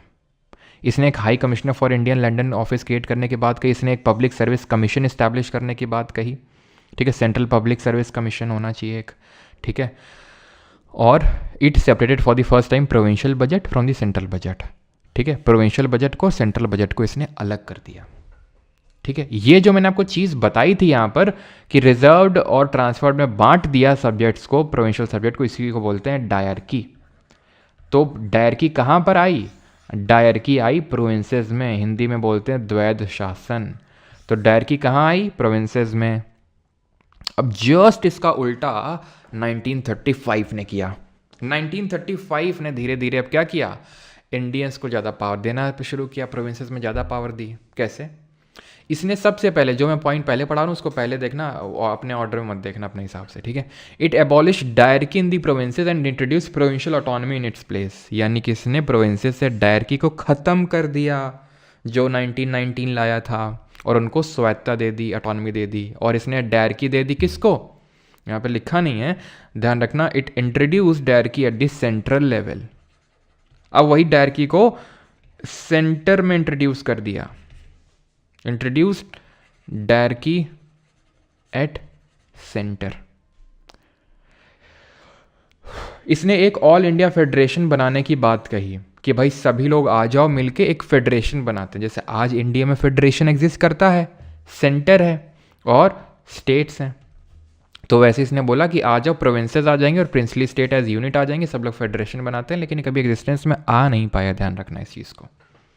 ये एक्ट ध्यान रखना 1935 में आया था, लेकिन ये लागू कब हुआ था एक्ट? जैसे हमारा संविधान तो अडॉप्ट तो 26 नवंबर 1949 को कर लिया था, लेकिन लागू कब हुआ था? 26 जनवरी 1950 को। तो ऐसे एनफोर्स लागू होता है ये 1 अप्रैल को 1937 को, 1937 को लागू होता है, ठीक है। तो इसने क्या किया? डायरकी हटाई प्रोविंसेस से और सेंटर में डायरकी दे दिया और प्रोविंसेस को autonomy they the.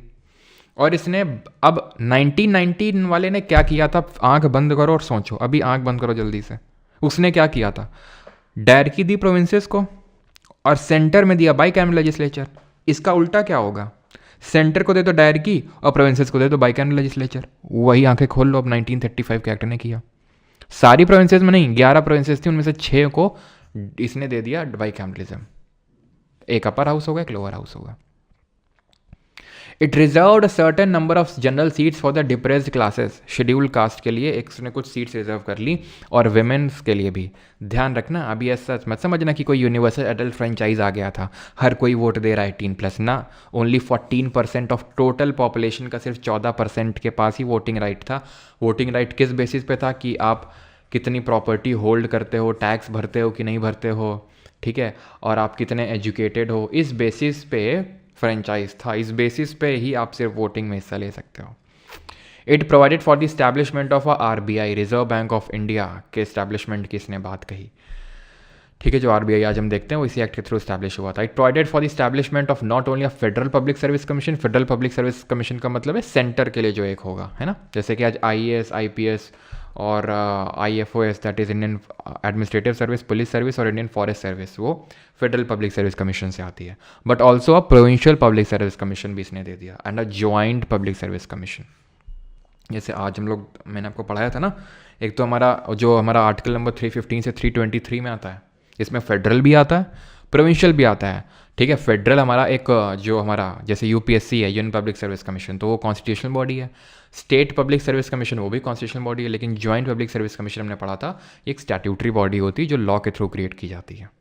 It provided for the establishment of a federal court, federal court बनाया जो सुप्रीम कोर्ट के इस्टेब्लिशमेंट के साथ ख़त्म हो गया, if you know, 28 Jain 1950।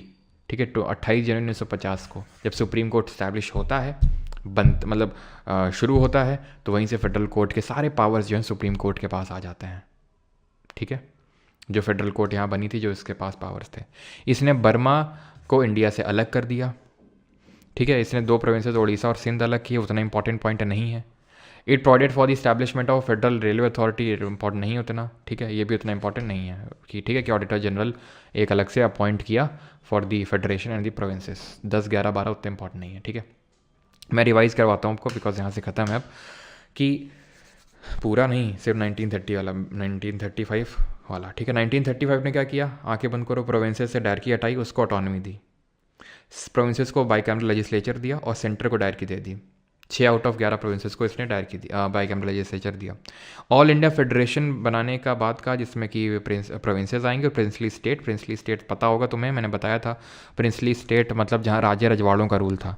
Rule तो अंग्रेज़ों के नाम पे ही हो रहा था ना, हिस्ट्री में पढ़ेंगे किस तरह से अंग्रेज़ों के नाम पे हो रहा था, कि अंग्रेज कर तो रहे थे शासन, लेकिन कहीं ना कहीं ब्रिटिशर्स के अंडर शासन कर रहे थे वो।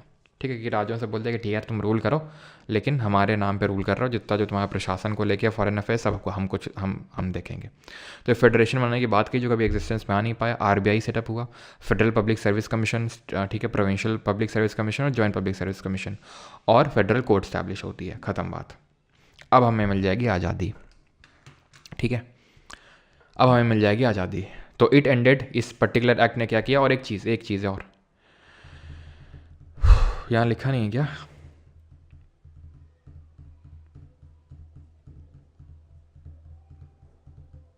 यहाँ पे लिखा तो होना चाहिए था। जो हमने देखा था ना, सेक्रेटरी ऑफ स्टेट, और उसको 15 मेंबर को असिस्ट करने के लिए काउंसिल दी गई थी, याद आया। चलो पहले मैं पूरा ख़त्म कर लेता हूँ, उसके बाद बताता हूँ। ठीक है, तो it ended the British rule in India and declared India as an independent sovereign state. ठीक है, यानी 15 अगस्त, क्योंकि 20 फरवरी 1947 को क्लीमेंट एटली, जो उस समय ब्रिटेन के प्राइम मिनिस्टर थे, उन्होंने अनाउंस किया, डिक्लेयर किया कि इंडिया में हमारा रूल 30 जून 1948 तक ख़त्म हो जाएगा। 30 जून 1948, लेकिन जल्दी ही करना पड़ा इनको। ठीक है, इतना ज़्यादा विद्रोह बढ़ गया। It ended the British rule in India and declared India as an independent sovereign state from 15 August 1957। इसने इंडिया को 2 डोमिनियन में डिवाइड कर दिया, इंडिया और पाकिस्तान। ठीक है, कि भाई आप ब्रिटिश कॉमनवेल्थ से अलग होने के पास आपके पास पूरे अधिकार हैं। ठीक है, और वॉइस रॉय का ऑफिस इसने अबॉलिश कर दिया यहाँ से। ठीक है, और एक गवर्नर जनरल बोला कि आप लोग एक गवर्नर जनरल अपॉइंट जो कि ब्रिटिश किंग करेगा। ठीक है, और आपकी एडवाइस पे उसको अपॉइंट किया जाएगा। तो अपने लिए अभी के लिए फॉर द टाइम बिंग, जब तक आप अपना कॉन्स्टिट्यूशन नहीं बना लेते हो तो रख लो। It abolish the office of secretary of state. तो इसकी हम बात कर रहे थे, जो सेक्रेटरी ऑफ स्टेट है इसका ऑफिस अबॉलिश कर दिया गया। लेकिन जो इसको असिस्ट करने के लिए जो 15 मेंबर की काउंसिल दी गई थी, वो यहाँ पे पॉइंट आई थिंक लिखा नहीं हुआ है, तो वो यहाँ से गई थी। आई थिंक लिखा तो था यार, मैंने गया कहाँ, वो पॉइंट लिखा तो था, पता नहीं मिल नहीं रहा है। खैर कोई नहीं। तो इसने जो काउंसिल है ना 15 मेंबर की, वो यहाँ पे अबॉलिश हो गई थी 1935 वाले में। ठीक है, और यहाँ पर आते आते वो सेक्रेटरी भी हट गया। ठीक है, बाकी तो it granted freedom to Indian princely state, सबको आज़ादी दे दी। इंडिया और पाकिस्तान अलग डोमिनियन बन गए, उनको अलग अलग कॉन्स्टिट्यूएंट असेंबली दे दी गई कि भाई अपना इलेक्शन करो कॉन्स्टिट्यूएंट असेंबली को, अपना संविधान बनाओ, हम चल रहे हैं, टाटा बाय बाय, ख़त्म, टाटा बाय बाय। ठीक है, अब सवाल करेंगे। ठीक है, ये अंग्रेजी का बैच है। ठीक है, जो कि आपको जीके बैच के अंदर ही मिल जाएगा, जो लोग जीके बैच में एनरोल्ड हैं। लेकिन अगर आप नहीं हैं तो आप अलग से भी ले सकते हैं, डेमो क्लासेस पड़ी हुई हैं, डेमो क्लासेस देख के लीजिएगा। ठीक है, अगर आपका कुछ डाउट रहता है किसी बैच वगैरह के रिगार्डिंग कुछ भी, तो आप यहाँ पर पूछ सकते हैं। ठीक है, बैच के अंदर आने के बाद आपको यहाँ पर नहीं जाना होता है, आपके लिए एक अलग डाउट ग्रुप होता है, वहाँ पर आपको करना होता है। ठीक है, चलो और ये जीके बैच है, तो अगर आप इसमें हैं तो आपको इंग्लिश का अलग से एनरोल करने की ज़रूरत नहीं है, क्योंकि आपको इसी के अंदर मिल जाएगा कंप्यूटर वगैरह सब कुछ, कंप्यूटर इंग्लिश सब कुछ, ठीक है। तो अभी हम क्वेश्चंस करते हैं, क्वेश्चंस करते हैं, क्वेश्चंस करते हैं, क्वेश्चंस क्वेश्चंस क्वेश्चंस क्वेश्चंस।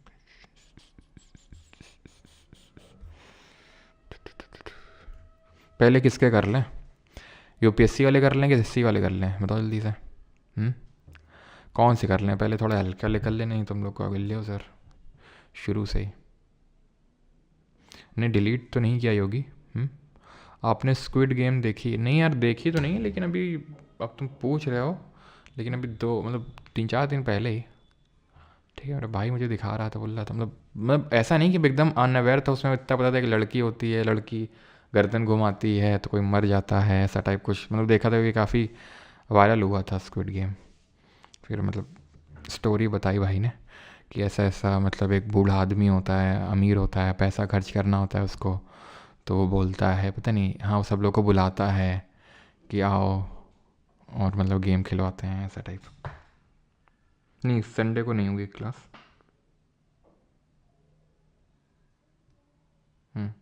चलो, तो दैट हेल्पिंग वर्ब मतलब बुक आउट ऑफ स्टॉक है, अच्छा। अच्छा लास्ट में मर जाता है, लेकिन भाई तो बोला तो मरता नहीं है वो, भाई तो बोला तो मरता नहीं है वो गेम में, अगर कोई भी हिल जाता है तो वो मर जाता है, ऐसा कुछ है ना। चलो, east India company lost all it's administrative powers, कब एडमिनिस्ट्रेटिव पावर उसके चले गए थे? तो 1858 के एक्ट के थ्रू, ठीक है। कॉमर्शियल तो 1833 के थ्रू ही चले गए थे 1833 में, लेकिन 1858 से पूरा ही सब कुछ ही चला गया था, ठीक है। In 1600 East India Company acquired a charter from, तो चार्टर किससे एक्वायर किया था? क्वीन एलिजाबेथ द फर्स्ट से। In which of the following years did the East India Company abolish the dyarchy, dyarchy system को कब अबॉलिश किया गया था, बताइए जल्दी से।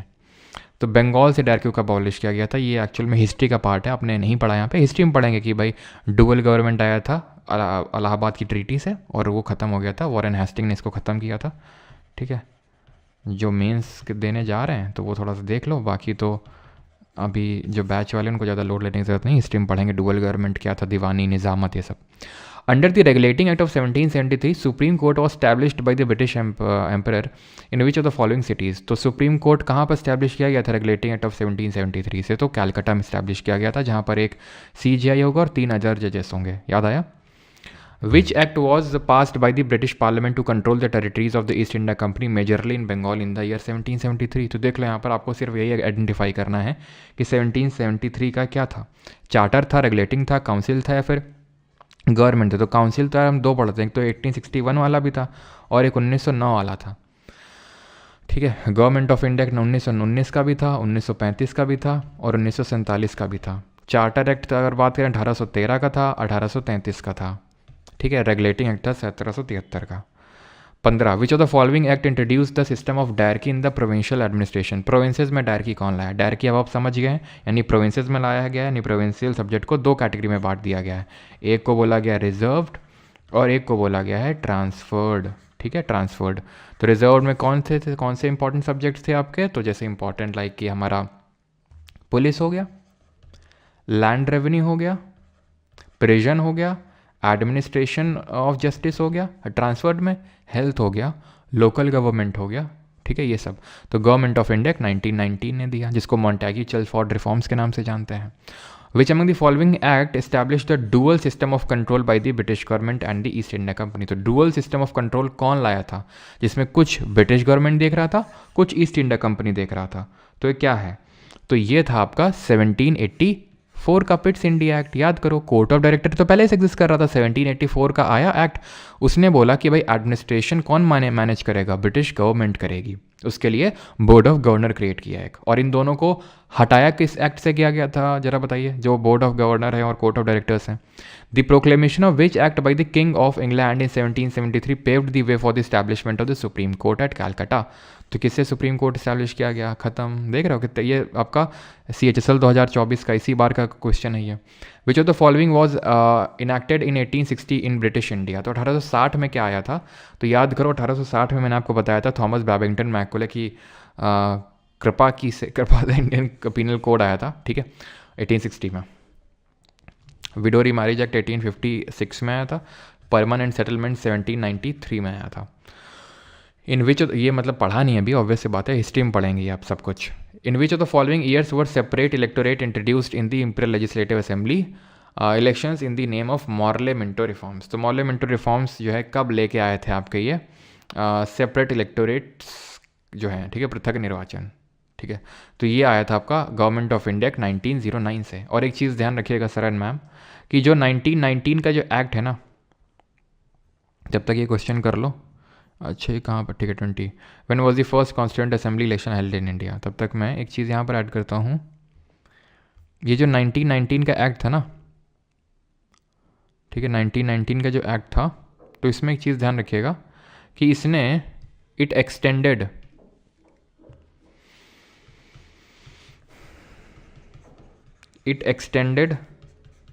The system of separate electorate, the system of, कोई खेलेगा फ्री फायर, बेटा पढ़ लो, सेपरेट इलेक्टोरेट, फ्री फायर है, 1 ही 2 साल का है फ्री फायर, इलेक्टोरेट, देखो फ्री फायर के चक्कर में स्पेलिंग गलत हो गई,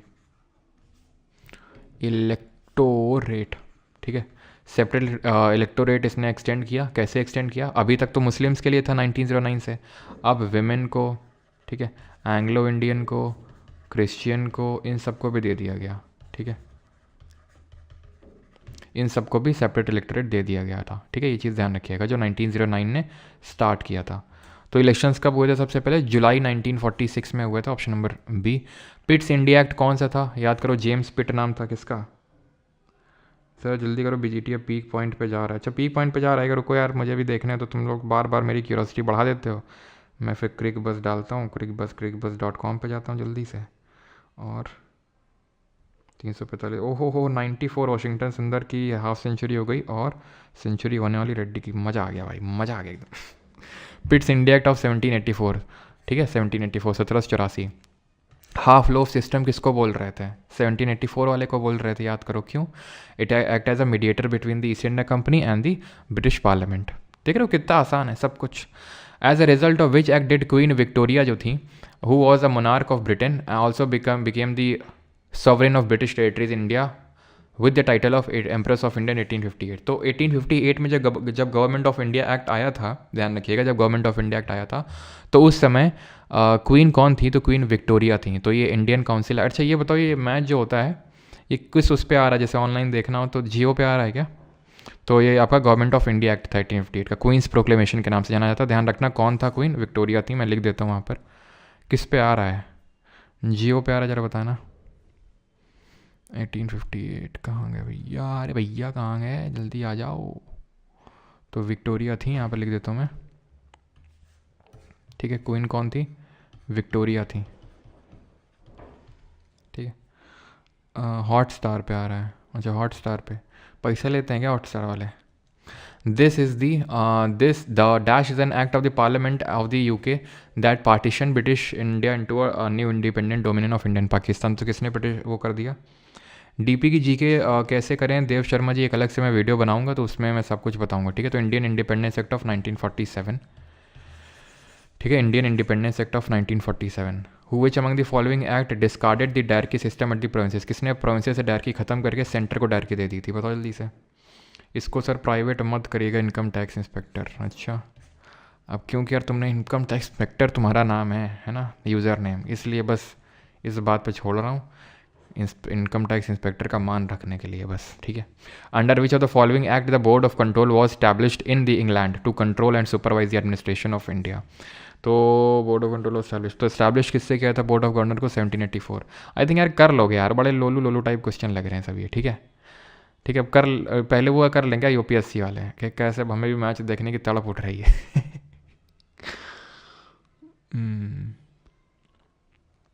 विच act of the British parliament was on, ठीक है। तो लियाकत अली खान हमें पता है, जो इंतरिम गवर्नमेंट बनी थी उसमें लियाकत अली खान क्या था, फाइनेंस मिनिस्टर था, है ना, एक्सटर्नल अफेयर्स मिनिस्टर। और उसके हेड कौन थे, मतलब प्रेसिडेंट तो वो था, ध्यान रखना। लास्ट जो गवर्नर जनरल ऑफ इंडिया था ना, last governor general of India कौन था, ये माउंट बैटन था, ही वॉज माउंट बैटन। इसको भी लिख देते हैं यार वहाँ पर, ठीक है, last governor general of India, ये चीज़ मैं लिख देता हूँ यहाँ पे।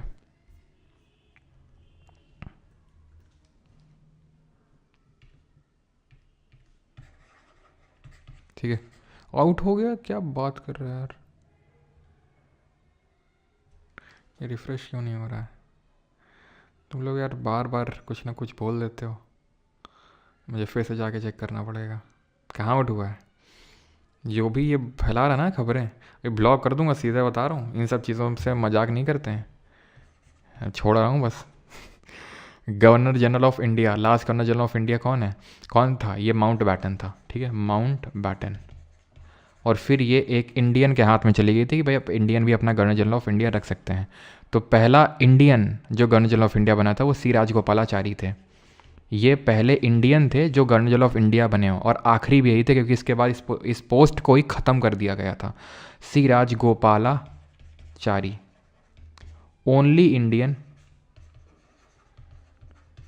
To become governor general of India, ठीक है। तो सिर्फ यही एकमात्र इंडियन थे, ठीक है।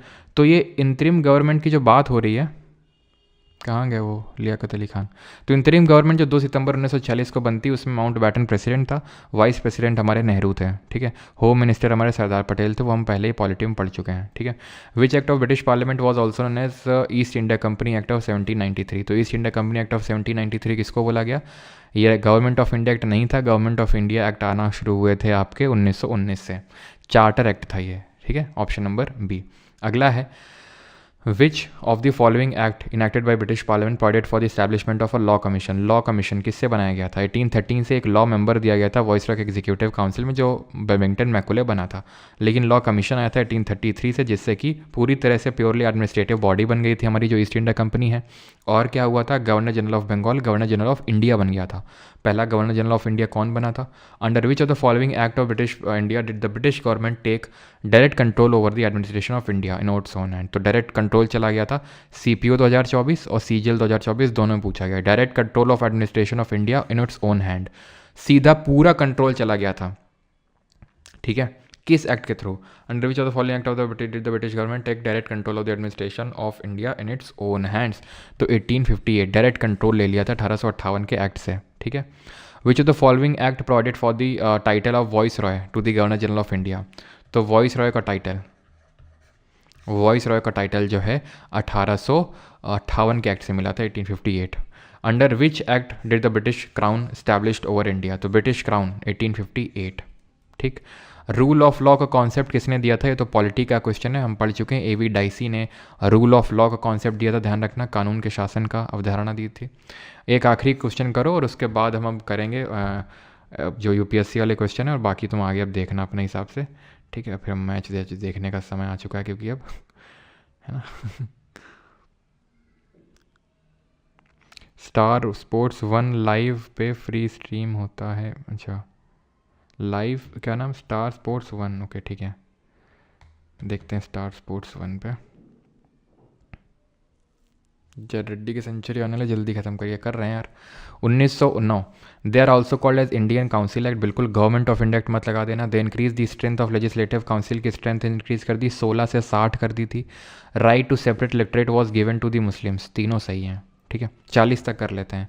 Not included in the Pitt's India act of 1784 में क्या इंक्लूड नहीं था?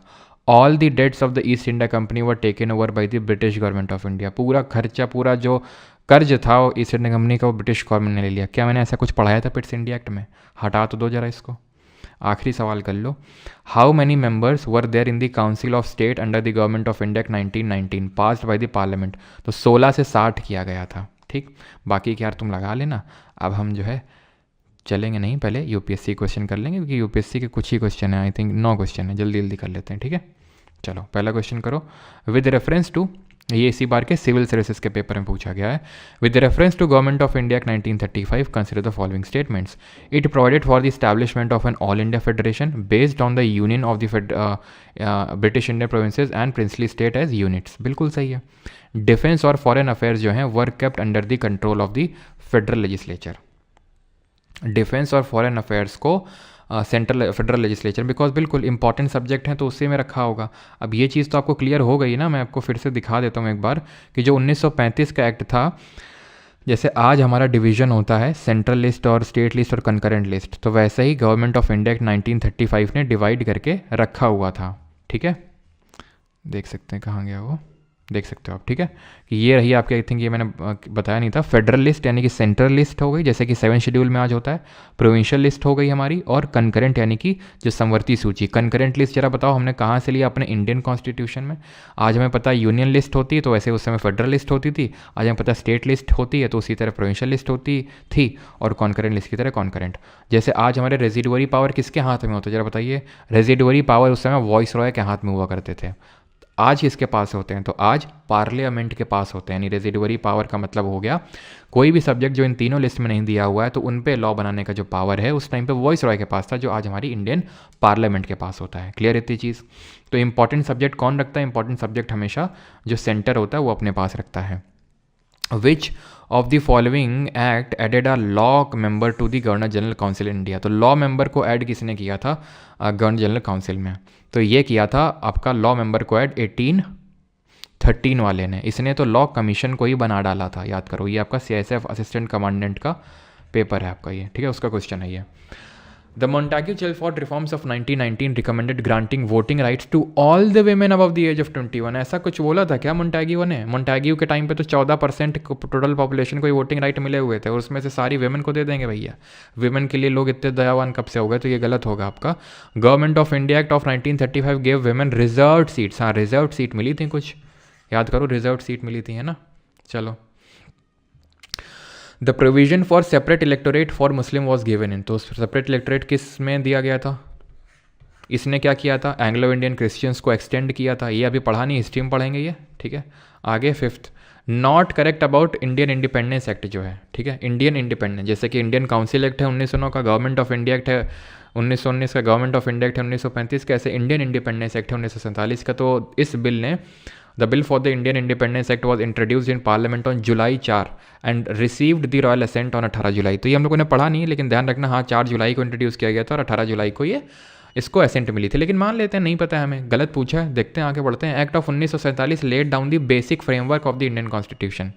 इसने बेसिक फ्रेमवर्क रखा था। भाई इसमें ऐसा क्या था कि बेसिक फ्रेमवर्क आ गया था? कुछ नहीं था। 1947 वाले एक्ट ने ये बोला था कि आप लोग यानी इंडिया और पाकिस्तान अलग अलग अपनी कॉन्स्टिट्यूएंट असेंबली बनाओ, संविधान सभा बनाओ, और वो आप अपने हिसाब से कानून बनाओ, अपने हिसाब से कॉन्स्टिट्यूशन बनाओ। वो कॉन्स्टिट्यूएंट असेंबली कॉन्स्टिट्यूशन बनाएगी। इसने थोड़ी ना कॉन्स्टिट्यूशन कुछ ऐसा बना के दिया था कि ये बेसिक फ्रेमवर्क है, इसी हिसाब से कॉन्स्टिट्यूशन बनाना, ध्यान रखना, ठीक है, जैसे हम बता रहे हैं, ऐसा कुछ नहीं था। तो ये गलत हो जाएगा। इसने इंडियन डोमिनियन को 2 सेपरेट डोमिनियन में डिवाइड कर दिया था, इंडिया और पाकिस्तान। सही है। The act empowered the constituent assembly of each dominion to have unified. तो अगर आपको नहीं भी पता है तो भी आप कर सकते हैं कि ये सही है, ये सही है, यही गलत है आपका, ठीक है। 6th क्वेश्चन करो। प्रोविंशियल ऑटोनॉमी किसने दी थी? भाई बड़ा आसान सा है, 1919 वाले ने प्रोविंसेस को डायरेक्टली दे दी थी, इसने प्रोविंसेस को ऑटोनॉमी दे दी थी 1935 वाले ने, और डायरेक्टली दे दिया था सेंटर को, है ना। अब यहाँ पर पूछ रहा है कि जो 1919 का एक्ट है, इसने प्रोविंशियल सब्जेक्ट को 2 पार्ट में डिवाइड किया, रिजर्व्ड और ट्रांसफर्ड। तो पूछ रहा है रिजर्व्ड में कौन सा आता है? ड्रिंक ब्रेक चल रहा है सर, अच्छा, तो आराम से कर लो अभी फिर, ठीक है। करो इस क्वेश्चन को जल्दी से, बताओ जरा। ड्रिंक ब्रेक चल रहा है तो हमने पढ़ा था कि 1919 वाले एक्ट ने डायरकी लाया था प्रोविंसेस में, और प्रोविंसेस में डायरकी का मतलब ये होता है जहाँ पे आप प्रोविंशियल सब्जेक्ट्स को 2 पार्ट में डिवाइड कर, रिजर्व और ट्रांसफर्ड। तो रिजर्व में आपका एडमिनिस्ट्रेशन ऑफ जस्टिस, जो इंपॉर्टेंट सब्जेक्ट होंगे वो आएंगे, ठीक है। तो रिजर्व पूछा है ना, तो 1 आएगा, 4 आएगा, और लैंड रेवेन्यू आएगा 1, 3, 4। ये लोकल सेल्फ गवर्नमेंट हो गया, ठीक है, हेल्थ हो गया, एजुकेशन हो गया, ये सब ट्रांसफर्ड में आएंगे, ठीक है। ये सब किस में आएंगे? ट्रांसफर्ड में। Clear. And the second last question is this, by which of the following act, ये आपका सिविल सर्विसेज 2023 यानी पिछली बार के सिविल सर्विसेज का पेपर है। By which of the following act the governor general of Bengal became governor general of India. बताओ कितना बेसिक सा क्वेश्चन है।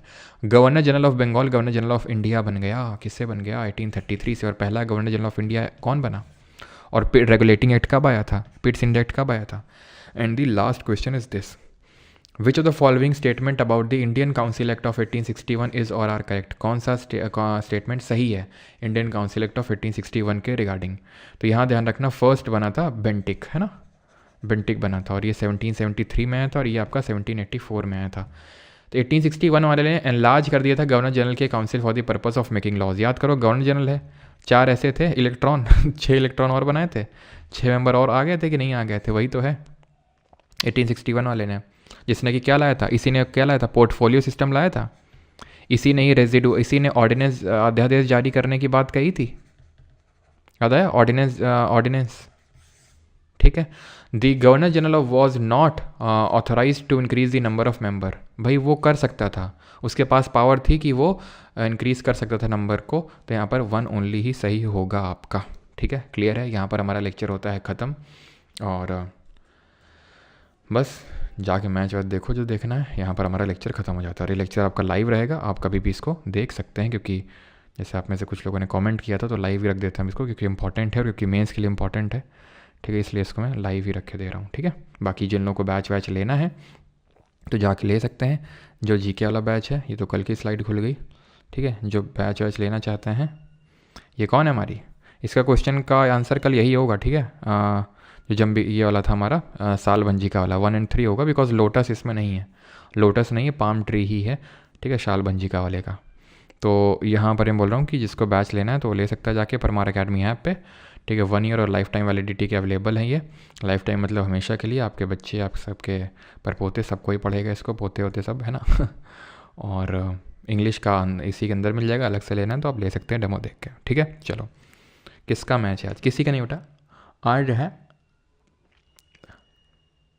आज जो है मैच है बरमूडा वर्सेस बुर्किना फासो का, ठीक है। क्या करना है अपने को, चलो भाई देखते हैं। सेंचुरी हो गया क्या रेड्डी का, आउट हो गया यार, क्या सेंचुरी कर रहे हो, आउट हो गया, सुंदर आउट हो गए।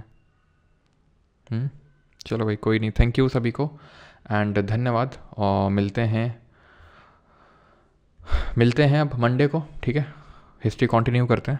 चलो भाई, थैंक यू, धन्यवाद, आउट करवा दिया तुमने।